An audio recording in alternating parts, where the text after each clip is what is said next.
हरिः शरणं हरिः शरणं हरिः शरणं हरिः शरणं हरिः शरणं हरिः शरणं हरिः शरणं हरिः शरणं हरिः शरणं हरिः शरणं हरिः शरणं हरिः शरणं। श्राद्ध तत्व, श्राद्ध की वस्तुएं पितरों को अवश्य मिलती हैं। श्राद्ध आदि में समर्पित वस्तुएं पितरों को कैसे पहुंचती हैं, ऐसी शंका का होना स्वाभाविक है। स्कंद पुराण में वर्णन आया है कि एक बार राजा करंदम ने परम शैव महायोगी महाकाल से पूछा, भगवन, मेरे मन में सदा ये संशय बना रहता है कि मनुष्यों द्वारा पितरों के उद्देश्य से जो तर्पण या पिंडदान आदि किया जाता है तो वह जल पिंड आदि पदार्थ तो यहीं रह जाता है, फिर पितरों के पास वो वस्तुएं कैसे पहुंचती हैं और कैसे पितरों को तृप्ति होती है, इसे आप बतलाने की कृपा करें। इस पर भगवान महाकाल ने उन्हें बताया कि राजन, पितरों और देवताओं की योनि ही ऐसी है कि वे दूर से कही हुई बातें सुन लेते हैं, दूर की पूजा भी ग्रहण कर लेते हैं और दूर से की गई स्तुति से भी संतुष्ट होते हैं। वे भूत, भविष्य तथा वर्तमान सब कुछ जानते हैं और सर्वत्र पहुँचते हैं। पांचों तन्मात्राएं, मन, बुद्धि, अहंकार और प्रकृति, इन 9 तत्वों का बना हुआ उनका शरीर होता है। इसके भीतर 10वें तत्व के रूप में साक्षात भगवान पुरुषोत्तम निवास करते हैं। इसीलिए देवता और पितर गंध तथा रस तत्व से तृप्त होते हैं, शब्द तत्व से रहते हैं और स्पर्श तत्व को ग्रहण करते हैं। पवित्रता देखकर उन्हें परम तुष्टि होती है। वे वर देने में समर्थ हैं। जैसे मनुष्य का आहार अन्न है, पशुओं का आहार तृण है, वैसे ही पितरों का आहार अन्न का सार तत्व है। पितरों की शक्तियाँ अचिंत्य और ज्ञानगम्य हैं, अतः वे अन्न और जल का सार तत्व ही ग्रहण करते हैं। शेष जो स्थूल वस्तु है वह यहीं स्थित रह जाती है। नाम एवं गोत्रों के सहारे विश्वदेव एवं अग्निस्वात आदि दिव्य पितर हव्य कब्य को पितरों को प्राप्त करा देते हैं। यदि पिता देव योनि को प्राप्त हो गया हो तो भी यहाँ दिया गया अन्न उसे अमृत होकर प्राप्त होता है। मार्कंडेय पुराण। मनुष्य योनि अथवा पशु योनि में भी उसे अभिष्ट अन्न तृण के रूप में वो हव्य कब्य प्राप्त होता है। नाग आदि योनियों में वायु रूप से, यक्ष योनि में पान रूप से तथा अन्य योनियों में भी श्राद्ध वस्तु उसे भोगजनक तृप्तिकर पदार्थों के रूप में मिलकर अवश्य तृप्त करता है। वायु पुराण। जिस प्रकार गौशाला में भूली माता को बछड़ा किसी न किसी प्रकार ढूंढ ही लेता है, उसी प्रकार नाम, गोत्र और हृदय की भक्ति एवं देश कालादि के सहारे दिए हुए पदार्थों को भक्ति से उच्चारित मंत्र उसके पास पहुंचा देता है। कूर्म पुराण। श्राद्ध से बढ़कर और कोई कल्याणकर वस्तु है ही नहीं, इसीलिए मनुष्य को प्रयत्नपूर्वक श्राद्ध का अनुष्ठान अवश्य ही करना चाहिए। ब्रह्म पुराण। श्रद्धापूर्वक श्राद्ध करने वाले के कुल में कोई क्लेश नहीं पाता। स्कंद पुराण नागर खंड में कहा गया है कि श्राद्ध की तनिक भी वस्तु व्यर्थ नहीं जाती, अतएव श्राद्ध अवश्य करनी चाहिए। श्राद्ध में तुलसी की महिमा। तुलसी की सुगंध से पितृगण प्रसन्न होकर गरुड़ पर आरूढ़ हो विष्णुलोक को चले जाते हैं। यम स्मृति। पितर लोग श्राद्ध से तृप्त होकर आयु, प्रजा, धन, विद्या, स्वर्ग, मोक्ष, राज्य एवं अन्य सभी प्रकार के सुख प्रदान करते हैं।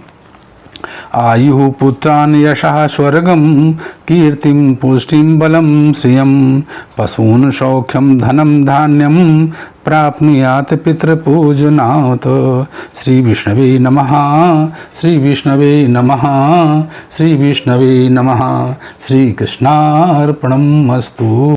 हरिः शरणं हरिः शरणं हरिः शरणं हरिः शरणं। श्राद्ध कर्म आवश्यक क्यों है? शास्त्रों में मनुष्यों के लिए देव ऋण, ऋषि ऋण और पितृ ऋण ये 3 प्रकार के ऋण बताए गए हैं। इनमें श्राद्ध के द्वारा पितृ ऋण का उतारना आवश्यक है, क्योंकि जिन माता पिता ने हमारी आयु, आरोग्य, सुख, सौभाग्य आदि की अभिवृद्धि के लिए अनेकों प्रकार के प्रयास किए, अपने उन माता पिता के ऋण से मुक्त न होने पर हमारा जन्म निरर्थक ही रहता है। जिस मास की जिस तिथि को माता पिता आदि की मृत्यु हुई हो, आश्विन कृष्ण पक्ष में उसी तिथि को श्राद्ध तर्पण, गोग्रास और ब्राह्मण भोजन कराना आवश्यक होता है। इससे पितृगण प्रसन्न होते हैं और हमारा सौभाग्य बढ़ता है। भाद्रपद शुक्ल पूर्णिमा से प्रारंभ करके आश्विन कृष्ण अमावस्या तक 16 दिन पितरों का तर्पण और विशेष तिथि को श्राद्ध अवश्य करना चाहिए। भगवान शंकर कहते हैं, हे देवी पार्वती, जैसे पृथ्वी में रहने वाले सभी प्राणी वर्षा की बाट जोहते रहते हैं, उसी प्रकार पितृलोक में रहने वाले पितर श्राद्ध की प्रतीक्षा करते रहते हैं। हे देवी, पितर सभी लोकों में पूजनीय होते हैं। वे देवताओं के भी देवता हैं। उनका स्वरूप शुद्ध है, निर्मल एवं पवित्र है और वो दक्षिण दिशा में निवास करते हैं। लोकेषु पितरः पूज्या देवतानां च देवताः शुचयो निर्मलाः पुण्या दक्षिणानां दिशमाश्रिताः। महाभारत अनुशासन पर्व अध्याय 145 से।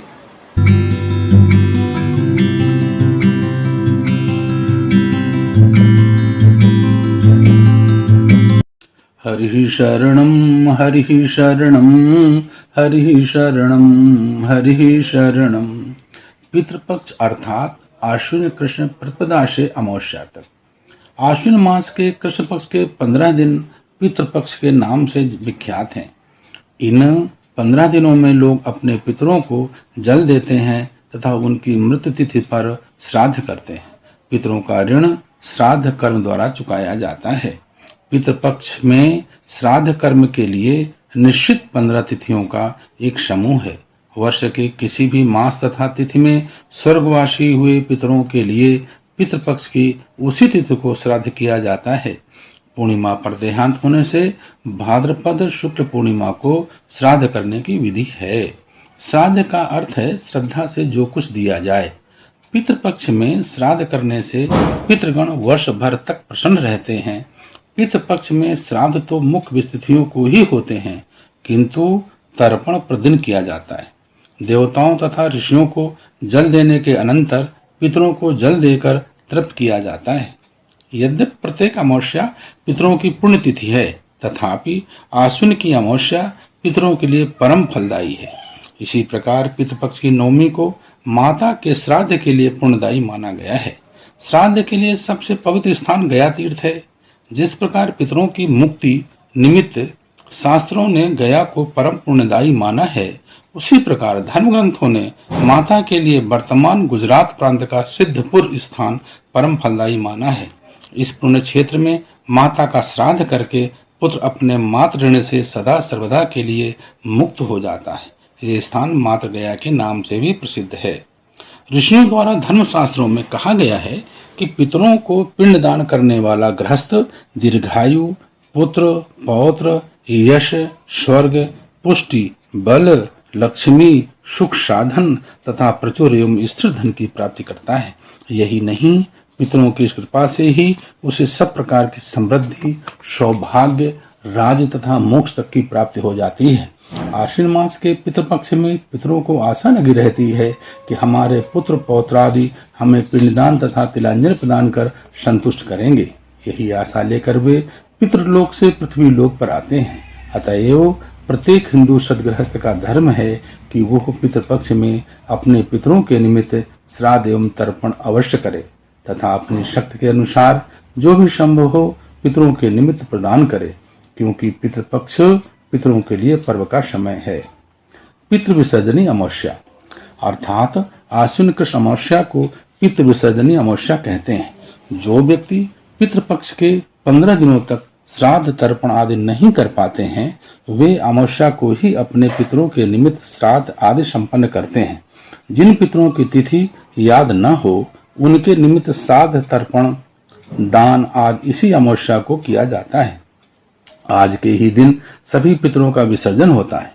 अमावस्या के दिन पितर अपने पुत्र आदि के द्वार पर पिंडदान एवं श्राद्ध आदि की आशा में जाते हैं। अतएव पितरों को संतुष्ट करें। श्राद्ध कर्म शुभ लक्षणों से युक्त विद्याशील एवं सद्गुणों से संपन्न ब्राह्मण द्वारा करवाना चाहिए। श्राद्ध करने वाले व्यक्ति को इन 15 दिनों तक छोर कर्म आदि नहीं करना चाहिए। पंचबली अर्थात गोबली मंडल के बाहर पश्चिम की ओर सभ्य होकर पत्ते पर दें। श्वानी बलि जनेऊ को कंठी कर कुत्ते के निमित्त पत्ते पर बलि दें। काक बलि अपसभ्य होकर कौओं को भूमि पर अन्न दें। देवादि बलि सभ्य होकर देवता आदि के लिए पत्ते पर अन्न दें। पिपीलिकादि बलि इसी प्रकार चींटी आदि को पत्ते पर बलि दें। तत्पश्चात ब्राह्मण को भोजन करावे। इसके बाद ब्राह्मण को अन्न वस्त्र और द्रव्य दक्षिणा देकर तिलक करके प्रणाम करे। इसके बाद इष्ट मित्र एवं परिवारजनों के साथ स्वयं भी भोजन करे तथा निम्न मंत्र द्वारा भगवान को प्रणाम करे। प्रमादात कुर्वताम कर्मो प्रत्यवेताधुरेषु यत स्मरणादेव तद विष्णुः संपूर्णं स्यादिति श्रुतिः। श्री विष्णवे नमः। श्री विष्णवे नमः। श्री विष्णवे नमः।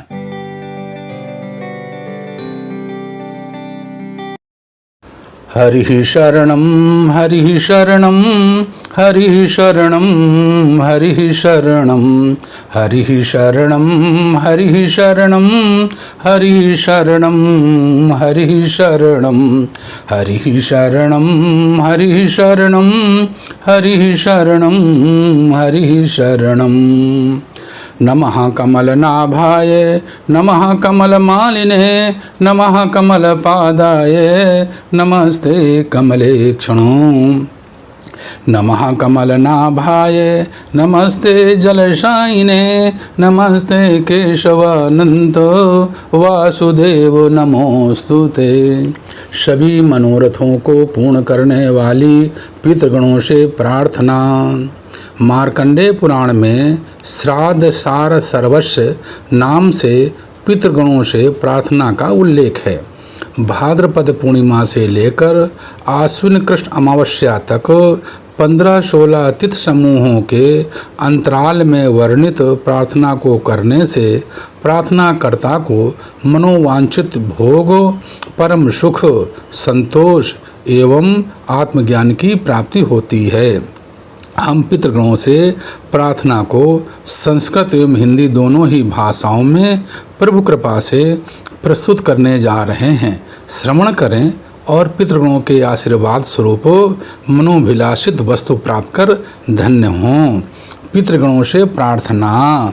रुचिर्वाच अर्चितानां मूर्तानां पितॄणां दीप्ततेजसां नमस्यामि सदा तेषां ध्यानिनां दिव्यचक्षुषाम् इंद्रादीनां च नेतारो दक्षमारीषयोस्तथा सप्तर्षीणां तथान येषां तान् नमस्यामि कामदान् मनवादीनां मुनीन्द्राणां सूर्याचन्द्रमसोस्तथा तान् नमस्याम्यहं सर्वान् पितृनप्रसूदधावपि नक्षत्राणां ग्रहाणां च वायव्योर्नभसस्तथा द्यावा पृथिव्योश्च तथा नमस्यामि कृताञ्जलिः देवर्षीणां जनितं दृश्य सर्वलोक नमस्कृतान् अक्षय्यस्य सदा दातृन् नमस्एहं कृताञ्जलिः प्रजापतेः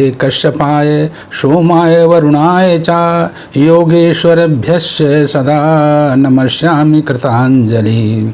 नमो गणेभ्यः सप्तभ्यस तथा लोकेषु सप्तषु स्वयंभुवे नमस्यामि ब्रह्मणे योगचक्षुषे सोमाधारान् पितृगणान् योगमूर्तिधरांस्तथा नमस्यामि तथा सोमं पितरं जगतामहम् अग्निरूपान् तथैवान्यान् नमस्यामि पितॄन्नहम् अग्निशोममयं विश्वं यत् एतद् शेषतः हेतु तेजसी चैते सोमसूर्याग्निमूर्तयः जगत्स्वरूपिणश्चैव तथा ब्रह्मस्वरूपिणः तेभ्योऽखिलेभ्यो योगिभ्यः पितृभ्यो यत् मानसा नमो नमो नमस्ते मे प्रसीदन्तु स्वधा भुजः नमो नमो नमस्ते मे प्रसीदन्तु स्वधा भुजः नमो नमो नमस्ते मे